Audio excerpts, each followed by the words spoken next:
Okay, so we're talking today with Marc Steinberg, who is the founder of Creative Consciousness and Master Teacher. And we've been talking a lot about the theme of stress and burnout. And as most people who are in any kind of spiritual following or even people who are into science, we're hearing more and more that everything is energy, that we are energy and we are connected to everything. So what does energy have to do with our happiness? Yeah, hi everyone. This is a very important question because so many people, if not all people on this planet, are trying predominantly to become happy. So all our attempts, the choices we make, the way we live is all in the context of becoming happy. It's a human deep desire to have happiness, to be powerful, to be creative, and to experience meaning in life. So that's what it's all about. Now, in the attempt of happiness, it shouldn't be so difficult. But when we take a look at the world and the condition people are in, it's horrific. I mean, if you are a little bit of aware of the pharmaceutical statistics with regard to what psychoactive medicines are being used, it's called the Prozac Nation.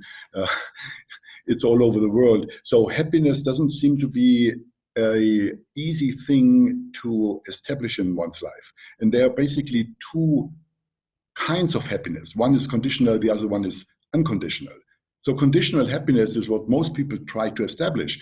In other words, you desire something, you associate getting something with becoming happy, and it's conditional. So once I have my house, once I have the right partner, once I am healed in my body, once I'm doing this or getting this, then I'm going to be happy. It looks like this for the mind, of course. But is it really so? Yes, temporarily you may experience happiness after you have gotten something that you wanted. But then after a while you experience that the happiness is gone again. You became familiar with what you didn't have before, and now you had, and now you became familiar, and now you are back to the normal state of being you, which is in essence, from the starting point, not happy. So you go for the next thing.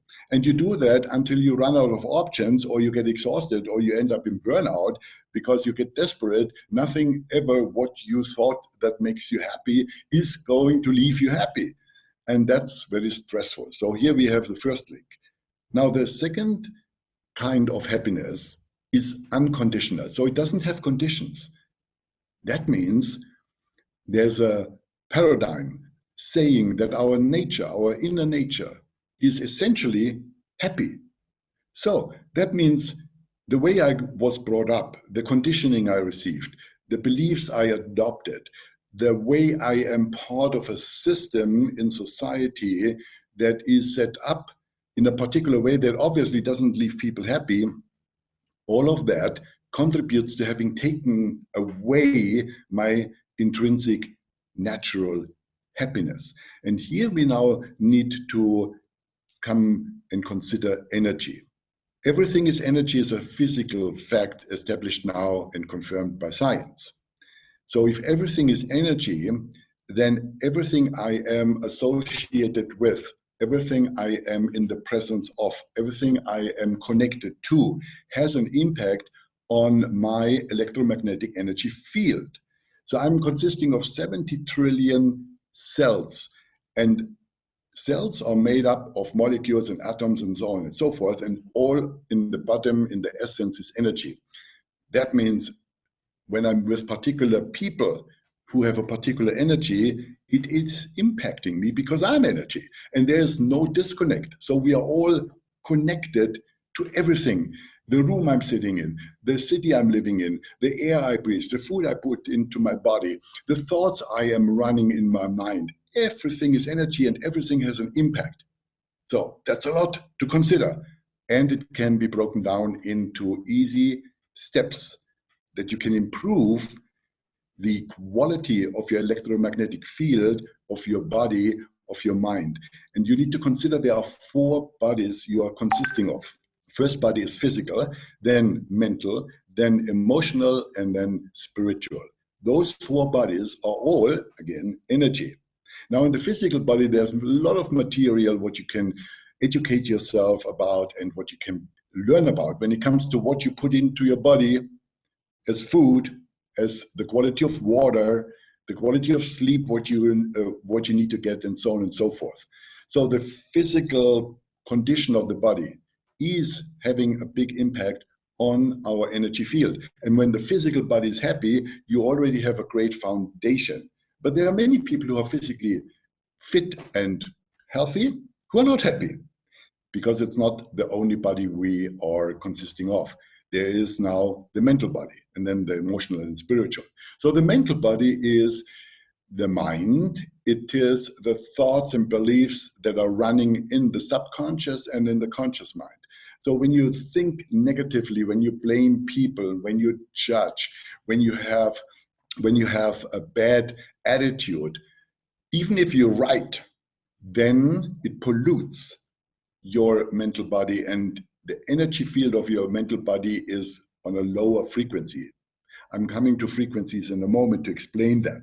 So a negative mind is polluting the magnetic field of the mind, and therefore that's an energy body, one of the four, and therefore it takes our happiness away. The moment you are thinking better thoughts, more quality thoughts, the moment you are through therapy, meditation, transformation, discharging, eliminating negative old belief patterns that you picked up from childhood, that lived in the subconscious, so you were not conscious of it. The moment you are cleaning your house, so to speak, it becomes so much better. But then still, you have a physical well-being, you have a mental well-being. If your emotional body is not happy, you're not going to experience happiness either. The emotional body is the body that carries every trauma we have experienced as a reaction to something that happened to us from early childhood on. It even starts with a birth experience, what most people are not conscious of. In our retreats, we go there so that the birth trauma can be released. And then it's a full yes to life. Most people only have a 40-50% yes to life because the birth trauma never got revisited and released. And there are more things that need to be addressed in childhood, what happened to us and what happened to people. So all of that is in the emotional body. We do trauma release yoga. We are going into, within a safe space, into all those traumatic situations that we as a child were not able to sufficiently integrate and deal with. We didn't have the awareness as we have as adults today. So it's still stuck in our cellular memory. And from there, it produces an energy field that doesn't allow for happiness, because happiness requires a coherence in all the four bodies. That means a perfect balance. Like the body can only run on 13 vitamins, it needs 13 vitamins. If you just try and think you can leave one away, you can do it with 12, you're not going to last long. So all the parameters need to be in place for us to experience unconditional happiness. Because happiness, we don't have to do anything for it, and the happiness that doesn't require to have conditions in place. You're just happy. That's possible. Number 4 is the spiritual body. The spiritual body includes our soul, our higher self, that connection to the greater vibration, the connection, what can be called God, the universe, life force, the whole. And the spiritual body is in charge for our greater well-being that goes beyond the existence of the body determined by birth and death.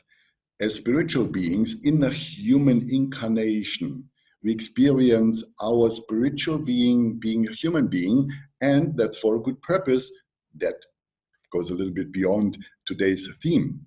But the spiritual body responds to what we invest into our spirituality. Now, spirituality is something that we are anyway, but most people are too busy to giving it the attention that it requires. When we talk about meditation, when we talk about spiritual practices that suit everybody's energies, there are so many out there, and everybody can find what is resonating with them, what is fun, we don't need to torture ourselves to be spiritually in action. There's so many out there, so much out there that people can find for themselves. So if I invest in my spiritual body, if I clean out my emotional traumas, if I am making it a habit to think better, if I am taking care with regard to what I put in and exercising my physical body, well, then our energy is rising. And the higher our energy is rising in frequency, the more happy we are. So energy frequency means energy is something that moves. Yeah, energy never has a standstill. If it doesn't move up, it moves down. If it doesn't move left, it moves right, just to make it very simple. So it's always moving on every level. Planets are moving, molecules are moving, everything is moving. If it moves, it vibrates. When it vibrates, it has a frequency, and the amplitudes are what can be measured. So high vibration is like this, low vibration is like that.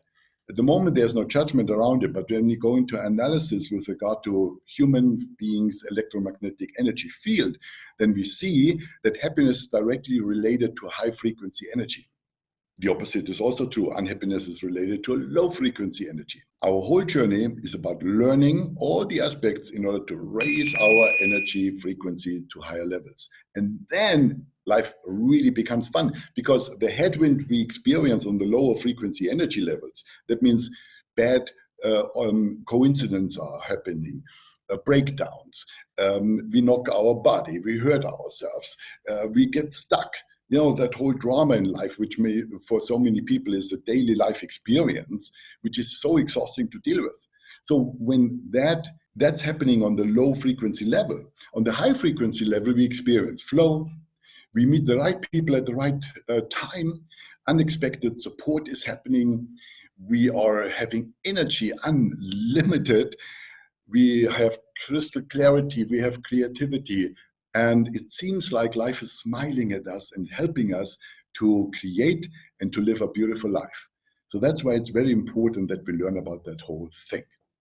Okay, thank you. Yeah, what you're saying makes total sense. Yeah, so you touched on it a little bit, but can you maybe just define for us exactly what the relationship is between happiness and energy? Yeah, as I just mentioned, I jumped a little bit ahead maybe. I mentioned that when we are in high frequency energy states, happiness is the natural byproduct. It is always a byproduct. Happiness cannot be directly targeted. The conditions we can directly target and improve, like a doctor when it is making the conditions for the body to heal itself the best conditions there can be. So cleaning the wound and maybe helping with stitches and so on and so forth. So that's what we can do. The healing or happiness we cannot do directly. It is a natural consequence when coherence is brought into existence, when we are in balance. So what we need to do as a relationship from energy to happiness is to start educating ourselves with regard to what is low frequency, how does high frequency, and what can I do in order to shift from low to high in all the four bodies, as I just mentioned in my comment on the first question. Additionally to that, it is fascinating to see we are 80% consisting of water. Now, if you don't know that, search the internet, you'll find it. It's incredible, isn't it? You have a body and somebody tells you 80% you're consisting of water. Wow, this is news. Yes, it is. And water, H2O, is in its molecular structure very, very flexible. That means there are so many tests when water was exposed to a particular music like heavy metal and very, very strong music, and the crystals, the structure of the water was in a particular way. Then they played beautiful music, harmonious music, and the structure of the water crystals molecules changed accordingly into beautiful stars, into beautiful mandalas, etc. So the expansion of the water, the expansion of the energy body has to do with the structure of the 80% of water in our body. And that is directly related what we are exposing ourselves to. Every little detail makes a difference. When you're on your way to work in your car and you listen all the time because you don't want to switch stations, or you are habitually addicted to information and you hear all the news and you repeat it every hour, and you're listening to the advertisement and you're listening to what people think, you are just completely handing yourself over to the conditioned field we are all living in. And again, this, what we have created as a social context, is the way we live in our society, isn't leaving us happy. Otherwise, we wouldn't need to have those questions. And otherwise, the world would be a happy place, because only happy people can create a happy world. So the world isn't happy, and that's a fact. Now, when we are exposing ourselves too much to an unhappy world, then this is reflected back into us. Our four bodies are not happy. Your physical body is not happy, your emotional body is not happy, your mental body is not happy, and your spiritual body is also not happy. So how can you be happy? When those four are in a better condition. But for this, again, you need to create the condition so that your four bodies can be happier, or in a better condition means the low frequency goes higher. Better music. Don't listen to the music so much with regard to whether your mind is liking it or not, whether it gives you stimuli or not. And you can if you want to, but listen to it. Does it expand you? Yeah, do you feel an expansion, what you can train yourself to sense more and more and more? You just need to start. Do you feel contraction or expansion? When you're in a meeting, the people, do you feel contraction or do you feel expansion? When you eat particular stuff, it might be delicious, but then you suddenly feel a contraction, heaviness. If you eat differently, maybe you just need to eat slower or more conscious, not watching news and watching TV or having business discussions while you're eating. You need to find out, you need to experiment. Maybe a particular diet is really something you should check out for yourself. Just make it a test, go vegetarian for 2 weeks or vegan for 2 weeks and see what's happening in your energy field. How do you feel? Is it expanding you or is it contracting you? Particular exercises. Maybe the jogging gives you a power push, but it doesn't leave you overall really expanded. Maybe you should try power walking, or you should try particular good yogas, and so on and so forth. In the spiritual body, you need to experiment with meditations, with visualizations, with listening to particular music. You can learn about frequencies, when you go into the earth frequency and the Schumann resonance.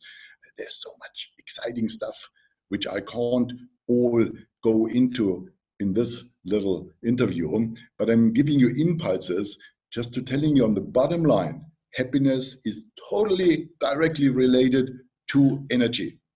If you get your energy better, you get your happiness better, period.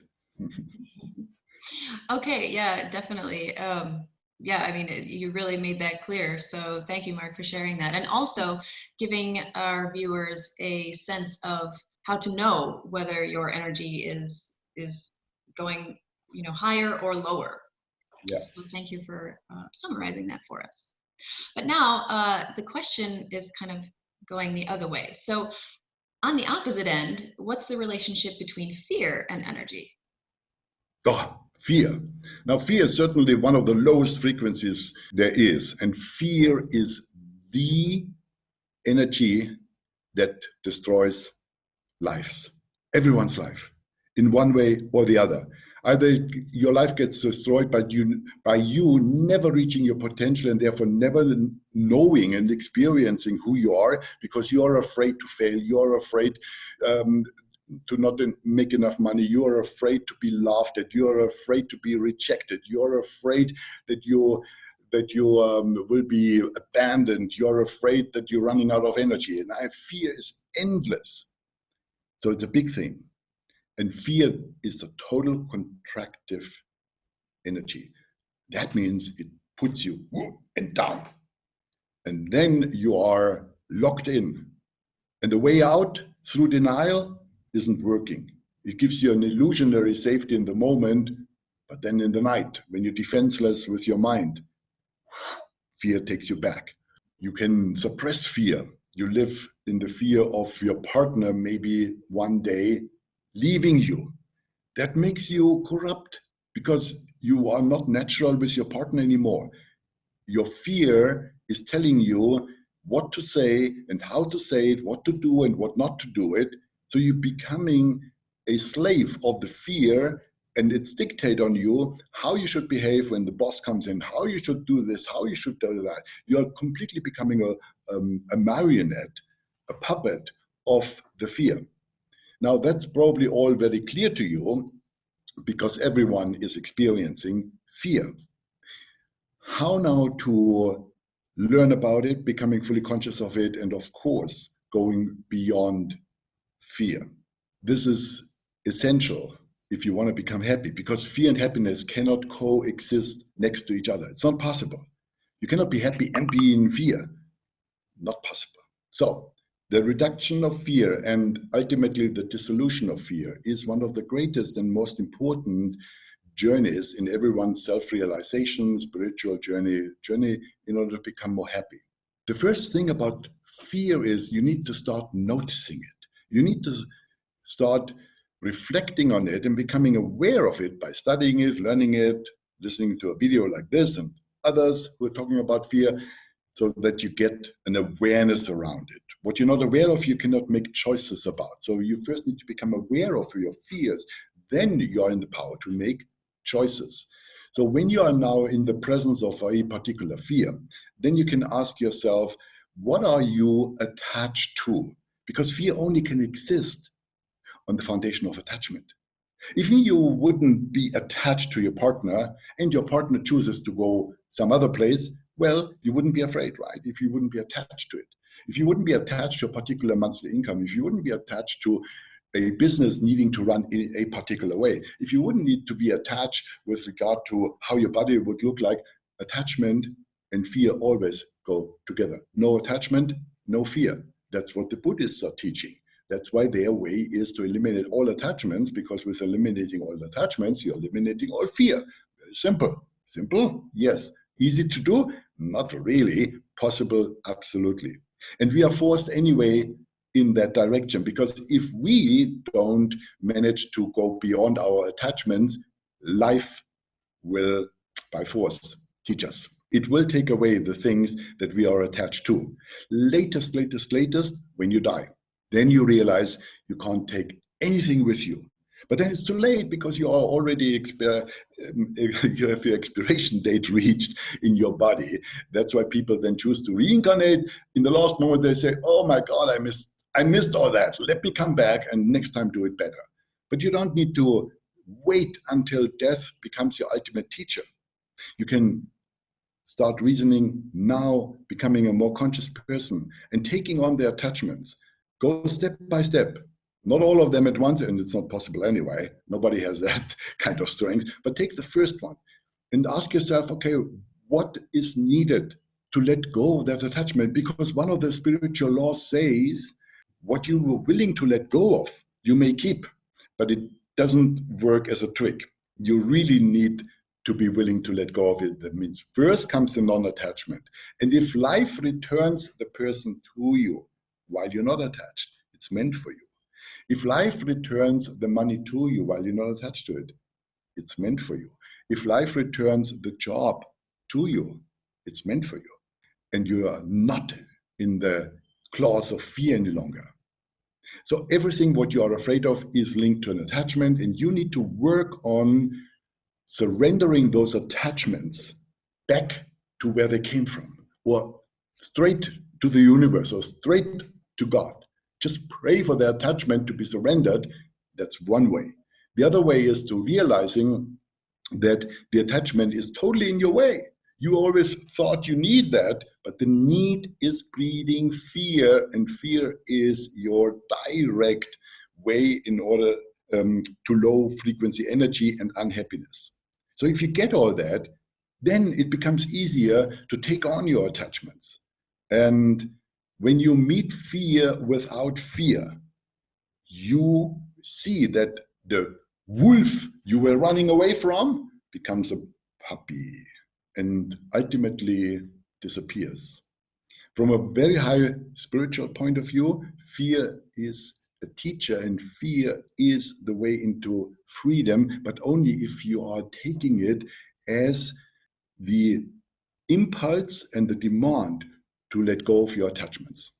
That's a royal way, and that's what everybody needs to do, either by free will and cooperating, like I suggested now, to make it a conscious journey, or by force. Life will teach us anyway. So we do have a choice. Okay. Yeah, you shared a lot of really powerful insights there. And what stood out to me the most was that fear is almost like its own entity. Yes.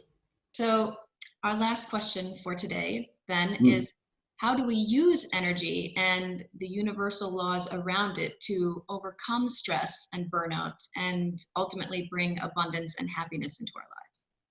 First law, I believe people need to look at and really see the truth in it, so that it doesn't become a doctrine or secondhand knowledge, but something you see for yourself and therefore it's true, is the law of oneness, which means as within, so without, as above, so below.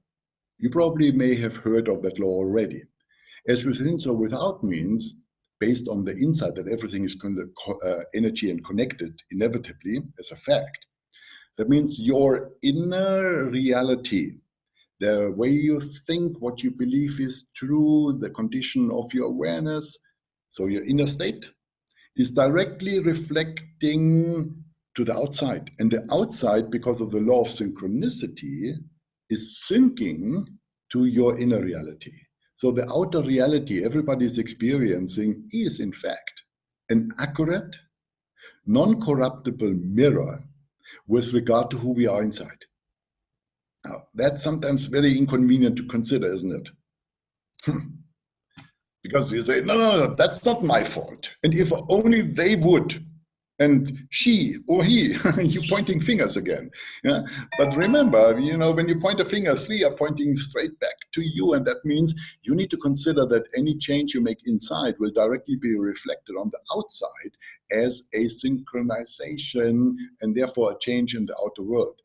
And if you don't change inside, you also see the phenomenon that you can change outside what you want. You always end up in the same drama. You can change your partners and you end up in the same dramas if you don't change, because you are the source of your outer reality, not the others. It looks that way, and that's why it's so difficult for so many people to realize the spiritual laws.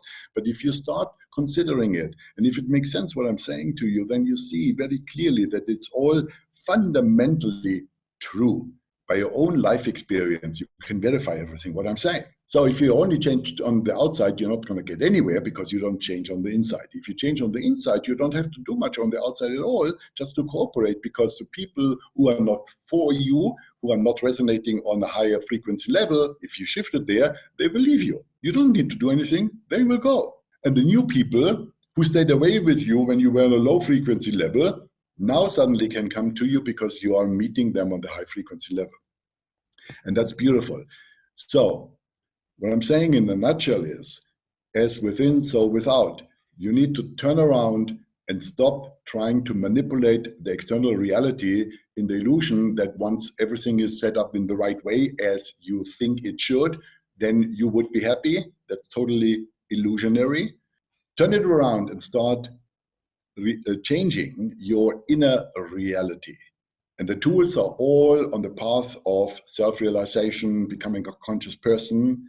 There's lots of support, but you just need to always keep the direction clear. Here, the change needs to happen. Then you also need to develop the sensitivity that allows you to experience in the moment, on the fly, in real time, and that can become a natural habit, so you don't need to work on it every day. In the beginning, you need to remind yourself, am I expanding or am I contracting? Your energy field I'm talking about. And your energy field is like this big. It is an oval, and it goes more or less to the ends. If you are very, very ill and very, very negative, it shrinks to that. It's the aura. But the aura in a healthy way is big like that. And that energy field is always responding to what's happening on the outside. So learn to be sensitive and experience expanding, contracting. Slow down. Because if you are too busy up here and if you are too hectic, you don't have time to sense. You don't have time to get what is the energy frequency level of this meeting place right now. In your workplace, when I come into people's offices, I can't believe, that they complain about so many things, but I look at their workplace and it's totally a low frequency energy on their workplace. Yeah, ask your boss if you can put in a bonsai. Ask your boss if you can put in a light here, a crystal here, or whatever. Yeah, it just changes the energy field. Don't care about your neighbors. Just make your space as high frequency as possible. Change the colors, change the music, do whatever works for you. Then you'll see that happiness is a natural side effect, a natural consequence of you having made all those changes. And then you cannot prevent to be more happy. And ultimately, when you have worked through all the attachments, you're going to be 24/7 happy. Well, that sounds wonderful. We all want to be 24/7 happy. And yeah, most of our viewers, I'm sure, have heard the expression as without, so within. So thank you for bringing that in and showing us how that relates to energy. Yeah. Thank you, Marc. You're welcome. Wonderful inquiry.